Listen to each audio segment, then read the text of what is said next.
c'est Sonia Shine. Bienvenue dans Instant présent de Dieu avec la rhapsodie des réalités. Waouh. Comment est-ce que vous allez? J'espère que vous avez passé un bon week-end. Moi, je rends grâce à Dieu. Nous nous sommes retrouvés encore pour ce premier rendez-vous et dernier de ce mois de février pour discuter des contenus du message de la rhapsodie des réalités. C'est ce livre-là écrit par l'homme de Dieu, Pasteur Christ Oyakilome, et qui, moi, m'a béni et continue de me bénir chaque jour. C'est un livre qui sort par mois et chaque jour avec un thème spécifique et un développement qui va avec. Alléluia. Aujourd'hui, c'est lundi et le thème du jour est intitulé « Prêcher Jésus partout et à tout le monde ». Alléluia.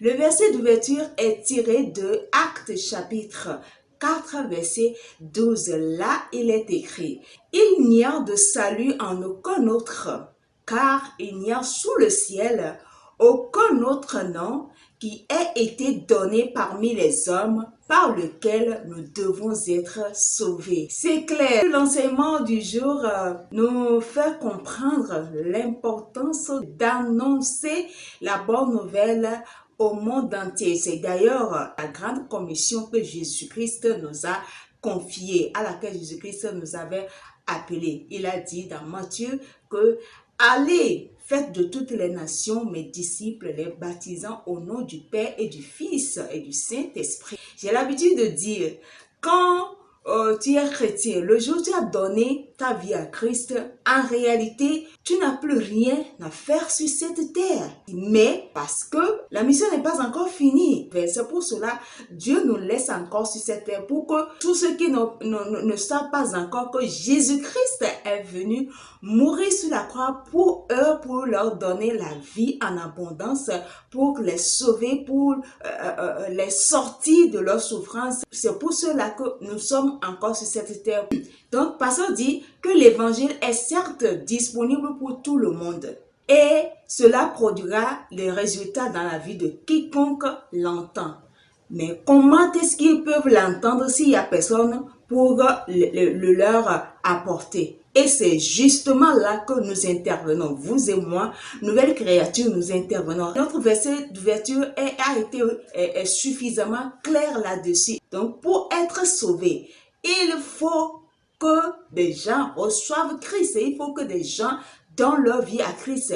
Et pour qu'ils donnent leur vie à Christ, il faut que quelqu'un se porte garant pour leur apporter, sinon pour leur apporter cette bonne nouvelle. Il y a certains qui l'ont compris et qui se sont mis sur eux de sortir dans les rues, dans les marchés pour annoncer l'évangile. Parce que moi je constate, il y a certains qui pensent que ces gens-là sont des paresseux, ils n'ont rien à faire, ils ne veulent rien faire, c'est pour cela ils sortent pour dire qu'ils annoncent l'évangile. Limite ici, il y a certains qui pensent qu'ils dérangent la tranquillité des gens, alors que c'est eux qui n'ont rien compris. Oui. Parce que la Bible dit, nous devons annoncer la bonne nouvelle partout où nous sommes. Que nous soyons à l'école, que nous soyons au travail, que nous soyons fonctionnaires, que nous soyons businessmen ou bien hommes d'affaires, femmes d'affaires, que nous soyons dans n'importe quel secteur, quel domaine d'activité nous intervenons, nous devons prêcher la bonne nouvelle, nous devons annoncer Jésus-Christ. Un chrétien en réalité c'est un activiste. Alléluia. Un activiste c'est quelqu'un qui est engagé, c'est quelqu'un qui est résolument impliqué, engagé pour une cause dans son monde. Partout où il doit le faire savoir. Peu importe les surnoms, peu importe comment les gens se moquent de toi, les gens racontent des choses sur toi, ça importe peu. Ce qui importe, Jésus l'a dit, ma nourriture, c'est de faire la volonté de celui qui m'a envoyé. Et nous aussi, nous pouvons le dire, notre nourriture, c'est de faire la volonté de celui qui nous a envoyé, Jésus-Christ. Nous sommes à une période vraiment extrêmement sensible, extrêmement délicate, Oh, quand on regarde tout ce qui se passe aujourd'hui dans le monde, nous devons comprendre en tant qu'enfants de Dieu, en tant que nouvelle créature, que nous sommes dans l'urgence. Nous devons utiliser tous les moyens qui sont à notre disposition pour prêcher l'évangile, car le retour du Maître est très proche. Aujourd'hui, il y a un phénomène que moi j'observe, que je ne comprends pas. Vraiment, en tout cas, c'est mon analyse à moi. Quelqu'un pourrait dire, qu'est-ce qu'elle est en train de raconter?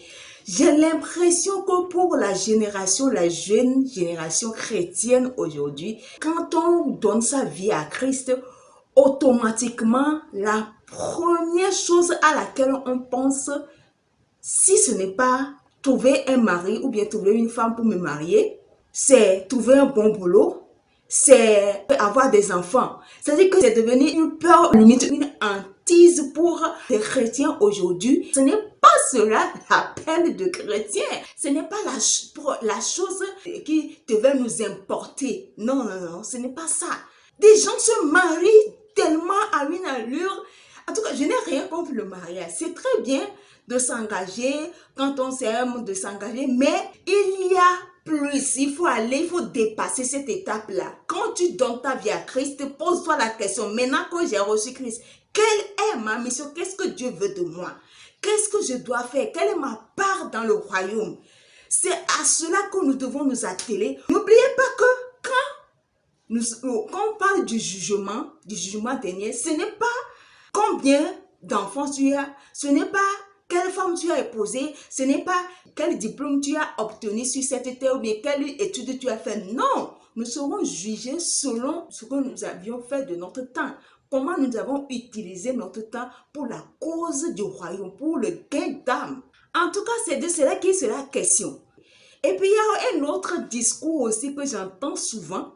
Les gens disent que ouais, tu peux ne pas donner ta vie à Christ, tu peux être un charlatan, un féticheur, mais si tu fais du bien, si tu ne commets pas de péché, ces gens-là peuvent aller au paradis. C'est faux, archi faux, détrompez-vous. Le seul moyen, Jésus-Christ même l'a dit, dans Jean chapitre 14, verset 6, il a dit, je suis le chemin, la vérité et la vie. Nul ne peut venir au Père que par moi. Il ne faut pas qu'on rentre dans des discours, dans des arguments qui ne vont rien nous apporter pour contredire ce que, ou bien pour contrecarrer ce que la Bible a dit. Après, on va te tasser toi de borné, que tu ne veux pas voir les choses, que tu es trop fanatique.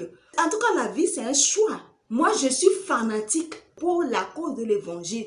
Une fois, je rentrais en discussion avec un collègue qui, voilà, me traitait de oui, vous êtes borné. Pour vous, quand quelqu'un n'est pas chrétien, vous le classez automatiquement de pécheur, vous le classez de Satan, de diable. Non, on n'a pas encore dit ça. Nous, notre discours, nous disons tout simplement, selon la Bible, quelqu'un qui n'a pas encore fait de Jésus son sauveur Seigneur personnel ne peut pas hériter du royaume des cieux. En tout cas, c'est notre conviction en nous. Nous croyons en ce que la parole de Dieu dit. Je posais la question à ce collègue-là, dis-moi, tu te dis que tu es un croyant, chrétien, mais est-ce que depuis que tu es né de nouveau, est-ce que tu as déjà donné l'opportunité à quelqu'un de recevoir cette bonne nouvelle? Il me dit non, que c'est là où nous nous trompons, que ce n'est pas parce que lui ne sort pas dans la rue pour crier sur tous les toits, il n'est pas chrétien ou bien il n'a pas encore donné, il n'a pas encore gagné quelqu'un pour le royaume. Que par notre manière de se comporter, on peut amener ceux qui n'ont pas encore reçu Christ de venir à Christ. Je dis, tu n'as pas tort. Tu as dit vrai. Mais ce serait encore meilleur si tu ouvres ta bouche et que tu dis à quelqu'un que Jésus l'aime, que le sacrifice de Jésus-Christ, c'est spécialement à cause de lui. Je suis d'accord qu'un chrétien, c'est un mot. Imaginez qu'il y a une bonne nouvelle que je devais apporter à quelqu'un. Et je viens devant la personne, je commence par rire, je commence par sourire, la personne me s'étonne. Arrivé à un moment, la personne va me trouver ridicule, bête, parce que je suis là, je ris seulement moi seul, mais je ne dis rien. Il faut que je partage, j'ouvre ma bouche, je communique sur cette bonne nouvelle-là, ce que c'est. pour que cette personne-là aussi puisse se réjouir avec moi. Donc, en gros, c'est ce qu'on peut retenir. Rapidement, nous allons prendre la prière et vous allez dire ceci après moi, s'il vous plaît. Cher Père, merci pour le glorieux évangile que tu m'as confié, afin d'être ton partenaire dans le gain d'âme, pour bénir et transformer des vies avec la nouvelle de ta puissance de salut. J'avance avec l'évangile et je touche tous ceux qui sont dans mon monde, et partout où je vais, le Seigneur confirme sa parole à travers moi par des signes au nom de Jésus. Amen. Alléluia. Pour une étude approfondie à l'enseignement du jour, nous allons lire les Écritures comme Romains chapitre 1, verset 16 et 2 Corinthiens chapitre 5, verset 18 et puis Marc chapitre 16, verset 15. Pour une étude de la Bible en un an, vous allez lire Marc chapitre 8, verset 27 et puis Marc chapitre 9, verset 1 à 13 et Nombre chapitre 5 et chapitre 6. Pour une étude de la Bible en 2 ans, vous allez lire Actes chapitre 22, verset 11 à 30 et puis Psaume chapitre 46, chapitre 47, chapitre 48 et chapitre 49. Alléluia. Si aujourd'hui est votre première fois de tomber sur cette vidéo et que vous savez que vous n'avez pas encore donné votre vie à Christ, voici l'occasion pour vous. Si vous ne trouvez pas d'inconvénient, je vais vous conduire dans la prière du salut et vous allez répéter ces paroles après moi, s'il vous plaît. Vous allez dire, « Oh Seigneur Dieu, je crois de tout mon cœur en Jésus-Christ, Fils du Dieu vivant. Je crois qu'il est mort pour moi et Dieu l'a ressuscité des morts. Je crois qu'il est vivant aujourd'hui. Je confesse de ma bouche que Jésus-Christ est le Seigneur de ma vie à partir d'aujourd'hui. Par lui et en son nom, j'ai la vie éternelle. Je suis né de nouveau. Merci Seigneur d'avoir sauvé mon âme. Je suis désormais un enfant de Dieu. Alléluia, félicitations, bienvenue dans la famille des élus de Dieu, dans la famille des choisis de Dieu, dans la famille tout simplement des champions pour la vie. Alléluia. Voilà, nous sommes arrivés à la fin de notre rendez-vous de ce lundi. Aimez la vidéo, partagez-la. Abonnez-vous à la page Facebook et à la chaîne YouTube et laissez des commentaires pour plus d'amélioration. Si Jésus tarde à revenir, je vous donne rendez-vous sur mercredi pour notre premier rendez-vous du mois de mars de l'instant présent de Dieu avec la Rhapsodie des réalités. Pour l'instant, je vous dis au revoir.